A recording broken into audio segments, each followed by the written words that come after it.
Welcome to the My Rules Are Better podcast. I'm Tom Barbalet. Today, the trilogy, the trifecta perhaps of rules. If I was smart, I'd have a third thing to say. Anyway, today I am going to talk a little bit about wounds or health. And I was thinking, what is the order of importance that I describe these things? For the dry run component, movement is central.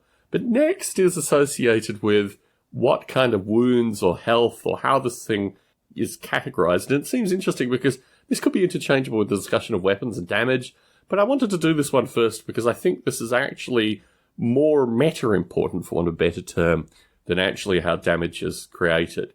The wounds or health of various combatants in a role-playing game, a board game, or a war game define the dynamics associated with how long the game is going to be playable for. If you consider existing games where infantry typically have a single wound and they're knocked off the board with a certain degree of frequency, you get a sense that this is the defining factor associated with the length of gameplay. And if you have, say, 60 infantry folk aside, you're going to assume it's going to be maybe a 6 to 10 turn game to get to a point of active resolution to this conflict. So when you think of that, it's because there are 60 of these entities on either side that have a probability over time of just being snuffed out, for want of a better term, being removed from the board. So you have to think in terms of what does this interaction play like over time. So 60 figures, 60 figures. Okay. Consider a skirmish game where you have maybe 10 figures aside or 12 figures aside. You want a similar length of play. You want a certain length of play. Now, sometimes you want games that only run in 45 minutes. The quintessential lunchtime games, which can be put together, played, and packed up within 45 minutes. In those circumstances, some of what I'll say needs to fit into that time context. But what I'm talking about here typically are games that are intended to take 2, maybe 2.5 hours play, with the view that if you wanted to increase the time frame, you just increase the number of units and expand it accordingly. So the health or wounds defines the length of time of play, and it defines it in a very specific way. So, for example, if you are, back to the skirmish game, 12-a-side skirmish game, you want a circumstance where the individual entities in the game have more than one opportunity to be killed. There's a greater likelihood that you will have wounding interactions. You'll have things where they, maybe have an arm injured or a leg injured or these kind of things before they're taken out, before there's a fatality. And obviously there's a potential for fatality instantaneously, but through this gameplay, there needs to be a greater chance of other kinds of interaction, maybe things that require medical support, all these kind of bits and pieces which you don't typically see in war games of 60 figures aside. The complexity is just too much based on the time frame that you want to play it in. But with smaller games, like I say, skirmish, 12-a-side, even 5-a-side, you want a circumstance where this thing is going to play out for a little bit longer. So you want a slightly more complicated way of attributing wounds or reduction of health. If you look at the Just Plain Chaos rules, this is designed for typically 5-a-side or less gameplay, and this is slightly more role-playing game oriented. It's interesting in the crossover between war games and role-playing games, because there you're dealing with individuals playing the individual entities, but you're still dealing with typically, 4 or 5 combatants on one side, and then typically the games master playing the opposing side of combatants. So similar kinds of things, even though you're dealing with slightly distinct game structures in terms of modes of play. So what you see through this is that the standard, Dungeons & Dragons health system, the standard kind of, let's pack these individuals, let's pack these players with as much health as possible as they go through the various hacking and slashing. This is an interesting dynamic, and you can go to that extreme. I'm not actually an advocate for that. My perspective is, if you want to do that kind of rule set, by all means do.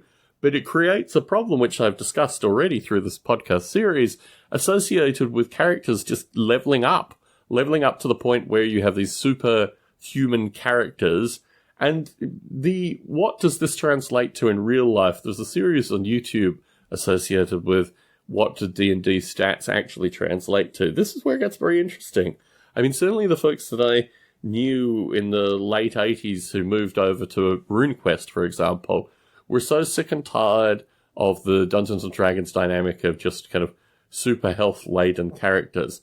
And I think RuneQuest was probably the first game, or at least the first game to my knowledge, that had, arms and legs and chest and head statistics. So rather than being injured in general, you'd be injured with regards to your right leg, which would slow you down, or your, left arm, which means you couldn't fire a bow, or all these kind of things.